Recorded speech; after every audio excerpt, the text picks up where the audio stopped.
Another day, another basketball stories na naman ang pagkikwentuhan natin.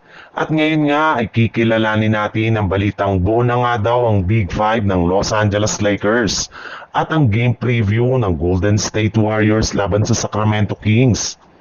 Base nga sa kalalabas pa lang na balita, inaasahan nga daw na maglalaro na sa Lakers ang kanilang superstar na si Luka Doncic na maayos na rin naman nga ang kalagayan ngayon ng kanyang pangangatawan.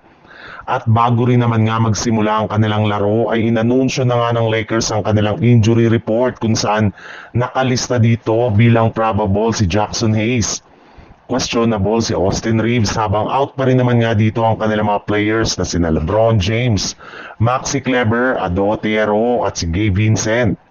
Pero kahit man nga marami pa rin mga players ang Lakers na injured ay hindi ni rin naman nga magtatagal at makakabalik na rin naman nga ang mga ito. Sigurado na nga na mabubuo na sa wakas ang Big Five o ang original na starting lineup ng Lakers ngayong buwan na binubuo ni na Luka Doncic, Austin Reeves, LeBron James, Rui Hachimura at si DeAndre Ayton.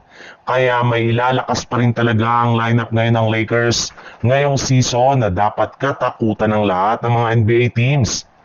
Sa ibang balita naman, naputol na nga sa wakas ng Golden State Warriors ang kanilang 2-game losing streak matapos nila na maipanalo ang kanilang game kahapon laban sa Phoenix Suns. Hindi na nga nila dito kinailangan pa si Jimmy Butler na may tinatamo ngayong injury sa kanyang likod, kasunod ng pagtatala ni Stephen Curry ng 28 points sa kanyang 9 out of 23 shooting.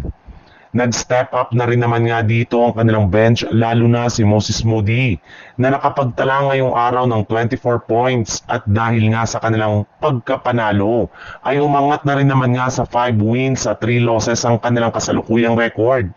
Subalit kahit man nga na ipanalo ng Golden State Warriors ang kanilang game ay may ilang mga harapin pa rin naman nga silang problema, kagaya na lang ng pangalawang game ng kanilang back-to-back ngayong araw laban sa Sacramento Kings, kung saan inaasahan nga na hindi dito maglalaro ang kanilang superstar na si Stephen Curry. Posible rin naman nga na hindi dito maglalaro si Jimmy Butler, kaya hindi nga nakakagulat bakit dehado agad dito ang kanilang koponan. Pero hindi rin naman nga daw dapat ditong maliitin ng Golden State Warriors since maaari nga na meron ditong mag-step up sa kanilang lineup para ma-upset ang Sacramento Kings.